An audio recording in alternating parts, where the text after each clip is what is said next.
But it's great to meet you. You got so much going on in your world. And before we get to all of the layers of who you are, I want to begin with 4 years ago, we were trying to figure this pandemic out. No one knew how it was going to shake out, how long it was going to be. Ultimately, how did you survive it and how did it change you? Well, I live in Florida. Yeah. Okay, so our governor realized a lot of it was a bunch of hoo-ha, unless you were very old. Like if you're the elderly, and in Florida, yeah, that was the case. We have a lot of elderly down here, right? But that didn't prevent the rest of the state from doing things, Yeah.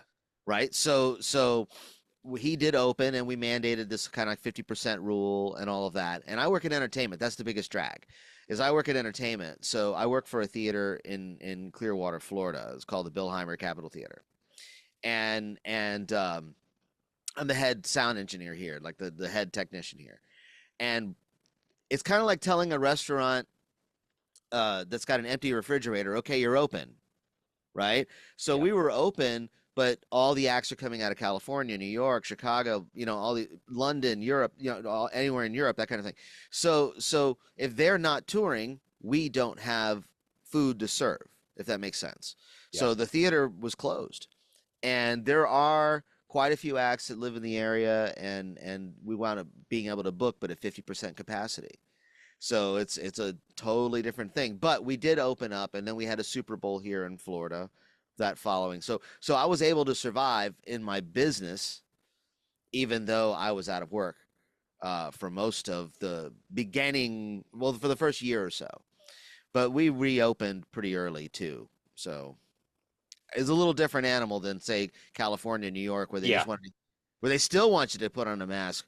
And the funny thing is that there's a really simple COVID test out there, and that is if you can smell a fart, you don't have COVID probably, and if you can smell it through your mask, you definitely that thing ain't working. Yeah. So, Yeah. I get it.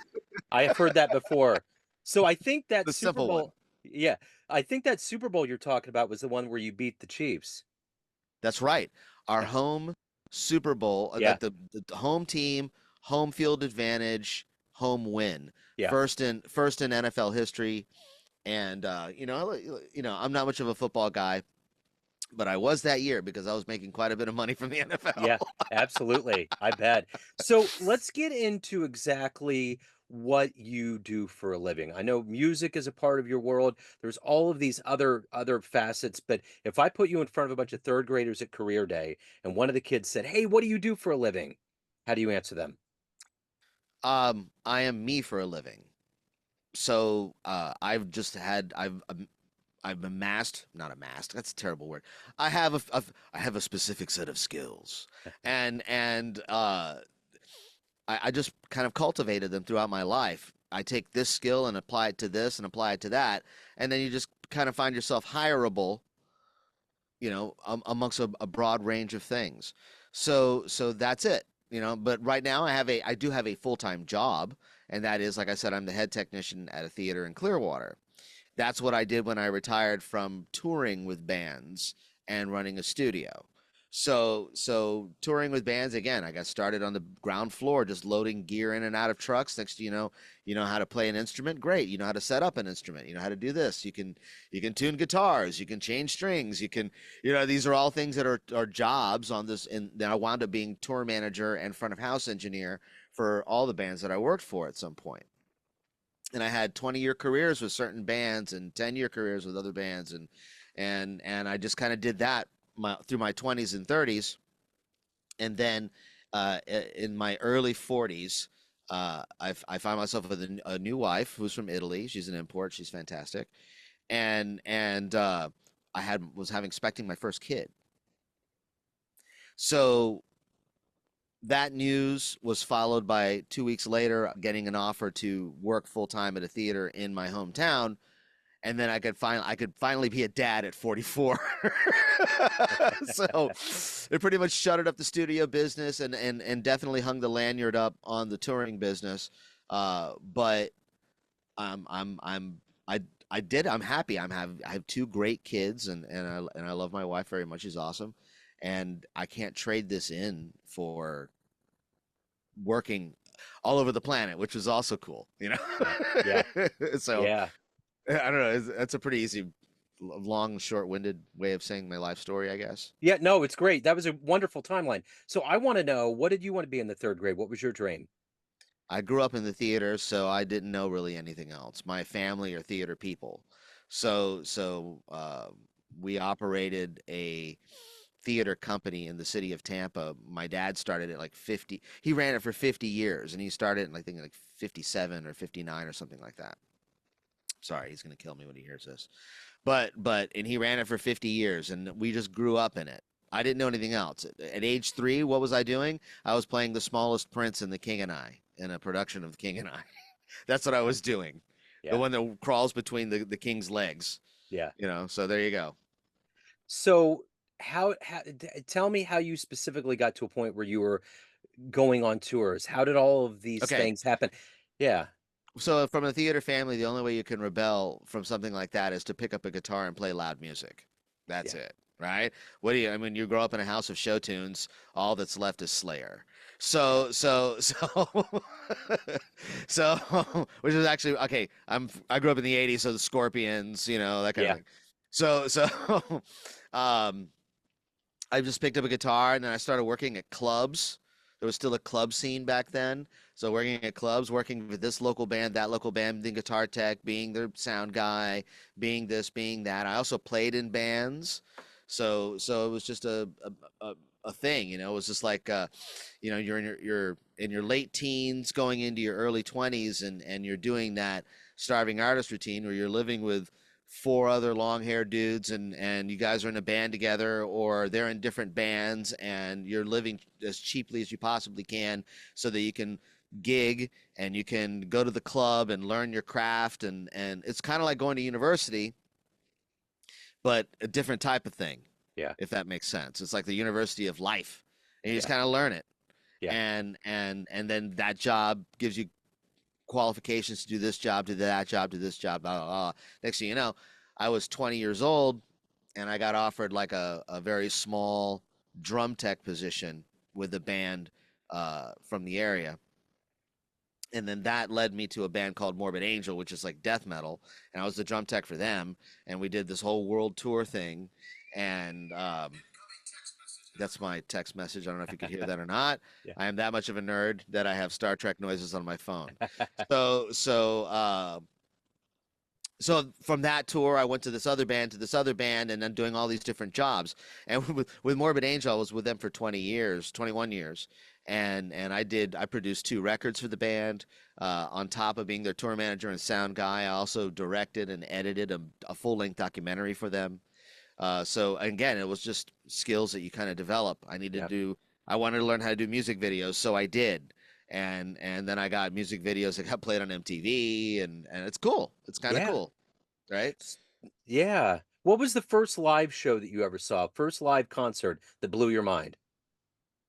Oh, that blew my mind. Yeah,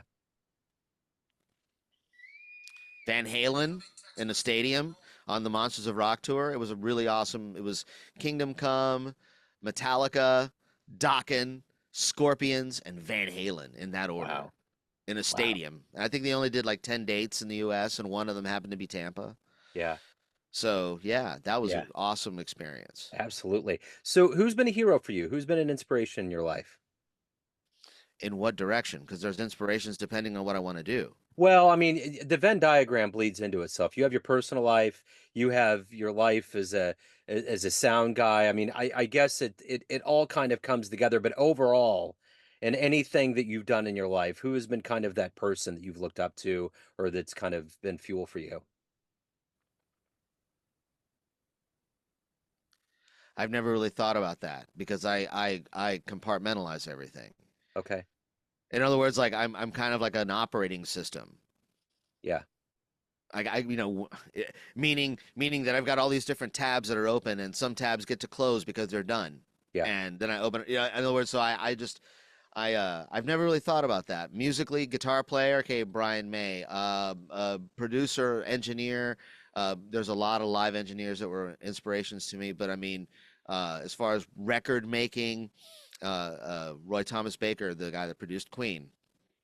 Okay. Yeah. Uh, Giorgio Moroder, like the most awesomest electronic music producer. Gosh, I never No, you're good. filmmakers. Yeah, the That filmmakers. There's a dozen. I mean, it that just gets me depends on going. what. It's just what I want to do. Yeah. No, no, I You dig it. know, Yeah, and that analogy of the operating system makes total sense, so I get it. So let's whittle this down to something that doesn't have to be compartmentalized. If you could meet one person alive on the planet right now that you find fascinating, spend time with them, who is it? fascinating. Well, gosh, I would love to just hang out with George Lucas. Yeah. I would just like to hang out with him. We don't even have to talk Star Wars. Yeah. You know, I just think that there's something that and of course I would love to have hung out with Roddenberry when he was alive, Yeah. or even Glenn Larson. Like, you know who Glenn Larson was? Yeah. Yeah. Okay, so just to hang out with these people and just kind of like get into their creative mind because they formed so much of my creative planet. They created the ability to think outside of box like thinking for me. Yeah. And those things were so inspirational to me, as in a creative force, to the point where I even have a whole musical project based on just singing about nerdy stuff Yeah. because it's fun, Yeah. you know. I'm blown away by like what the whole George Lucas thing is so big. Like all of it is so massive. Like how do they compartmentalize that and either just put it in its proper place and deal with I mean, it permeates everything that we do on this planet in such a big way. What do you mean? Like, how do those people Yeah, how do they handle? just wrap their heads around what they created has become this behemoth of such a massive size? Gosh, it's a really good question. Um, I don't know. I mean, Yeah, I'm sure they have normal lives like everybody else. I mean, I'm sure that Lucas has to take certain pills for blood pressure or whatever. Who yeah, knows? You know, what I mean, who knows what his personal life is? I never really pay much attention to what celebrities' personal lives are like. I just want to see what their product is. yeah, You yeah, know, that's just me. yeah, If the product sucks because their personal lives are bleeding too much into it, then I don't have to buy it. yeah, You're yeah, right. So, right. but how do they compartmentalize? I mean, I think they know what they are, and I mean, guys like Lucas knew that he was going to be too old to make Star Wars, so he could sell it to the mouse, and he sold it to the mouse, and I'm sure he still gets a little piece of the action now and again, even if it's not good. Yeah, And it's the same. I guess it's the same thing with Kiss. I think Kiss just sold off Kiss, yeah, but they kept a piece of the action in case whoever did buy Kiss is still gonna, you can never have enough money, my right. friend. You can never have enough. Yeah, That's my best Gene Simmons impression. I'm yeah, sorry. that's right. Sorry. That's the philosophy. I still remember back in the 90s, he went on Conan and they had a coffin and he opened it up and it was a beer cooler. He was like, "You guys can use this as a beer cooler until you leave the planet." It's like, my God, dude, like Y- the vanity that goes into that mind is crazy. allegedly, Dimebag Darrell, the guitar player from Pantera, was buried in a Kiss coffin. Interesting. You know why I remember that so well? I was not really a big fan of theirs.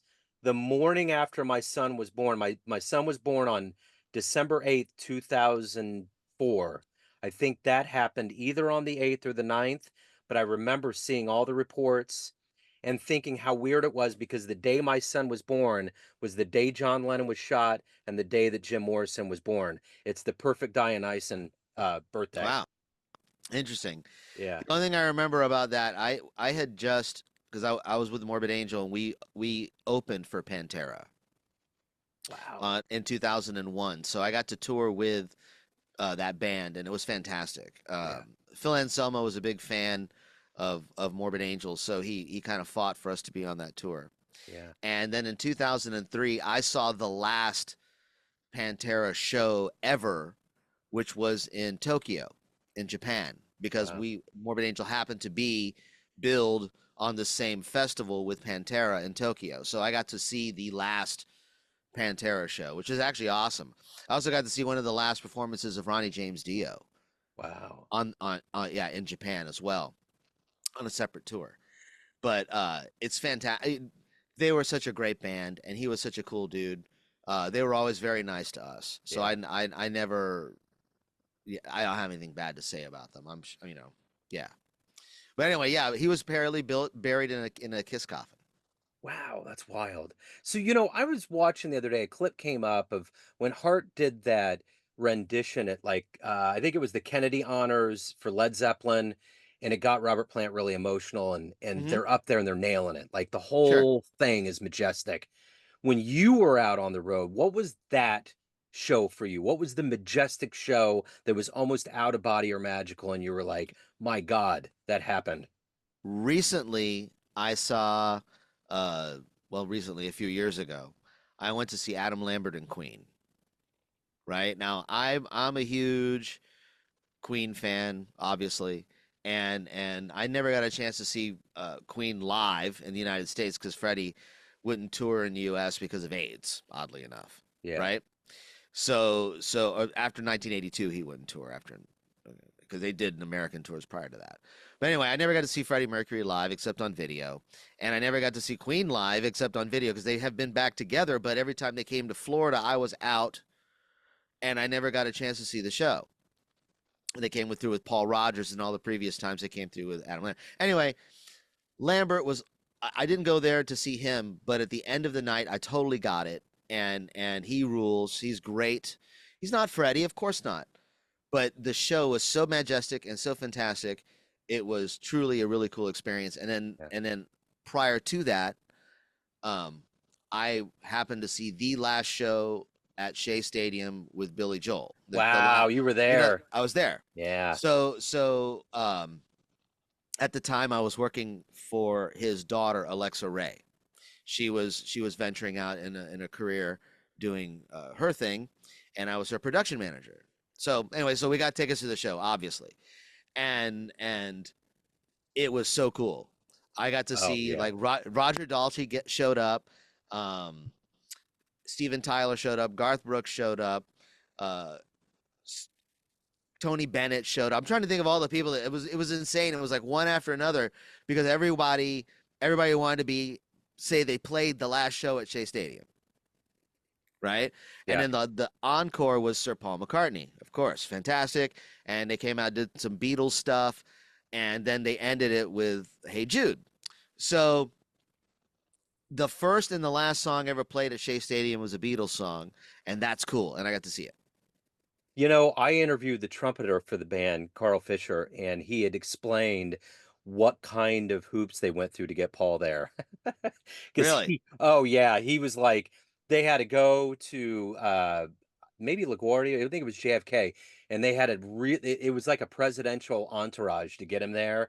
But everything was kind of off kilter. They didn't think he was going to show up. So when he showed up, Billy and the band was genuinely like, "Oh my God, they got That's him. great. He's here." They didn't think it was gonna happen. And Yeah. maybe there was a part of them that wanted it to be Christmas morning when he walked up there, I don't know, but that's magnanimous, the fact that you can close and open a stadium, and I was a Mets fan, so in '86, I ran outside and threw my hat in the air like Jesse Orosco, so I realized the history and the lore that went into that stadium, and for Billy, because he's from there, he was actually a distant relative of mine when I was a kid. He was Okay. married down the line. We used to get autograph pictures in the mail from him, and it was weird to see that all of that came together for this kid from Long Island.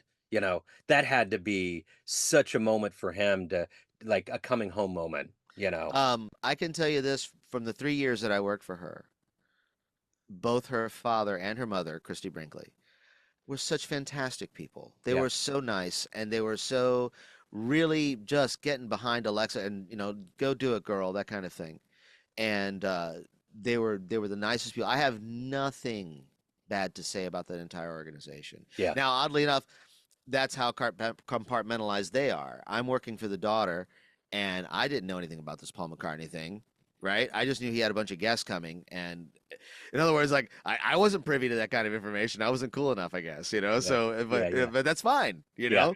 they were there again. They were just very nice, Yeah. very cool, and I have nothing bad to say about them. They're awesome.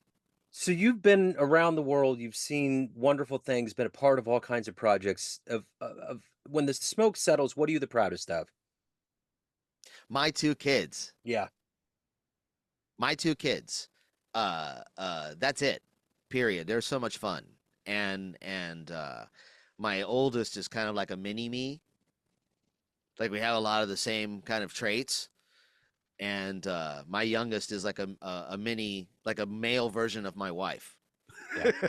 So we each got one, Yeah. you know, and it's that okay. And then creatively, I mean, everything, my discography creatively, everything that I've ever written or played on, I'm very proud of. And even stuff I can't listen to anymore because it's just enough. I just can't, that kind of thing. But my idea is to, just leave as much music behind, and even if people steal it, cool. At least just put my name on it, Yeah. you know. That's it. Yeah. So let's say we get off the phone and a time machine pulls up in front of your house and you can go anywhere in the history of time and see a show. Where are you going? Oh wow.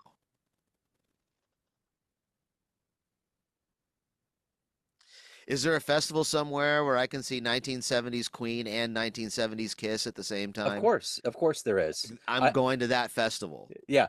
I mean, even if it's fictitious, of course it exists. I want to go to that festival to see the 76 Queen and the 76 Kiss. Yeah, that's what I want to see. That Yeah. festival. And I want VIP. I'm not settling for anything less. I remember seeing Kiss in the late 90s. I was working with a guy that he was really into it and kind of on a whim drove me out to Wichita. And that was when the Phelps, all of them were protesting everything and it was a big deal. And I remember how loud it was. I remember going down by the stage and putting in earbuds, which I didn't think I needed, and it was just the loudest thing that I'd ever heard. But yeah, seeing them in the heyday, like I would love to have seen them in Detroit when that whole Detroit Rock City thing was going on, something like that. Because I was kind of frightened. I used to collect the cards, and when I got the Gene Simmons card when I was a kid, there was blood all over it. I was like, "Oh my God, this guy's gonna find me at night and strangle me." It was weird. I grew up in the 70s. I was born in 72. So I was 5, 6 years old when Kiss was starting to blow up. 7 years old, I think, when Phantom of the Park came out on the movie on TV. And I Yeah, remember watching that, Kiss meets the Phantom of the Park, and I was thinking, like, man, they've got special powers and stuff. They can shoot lasers out of their eyes.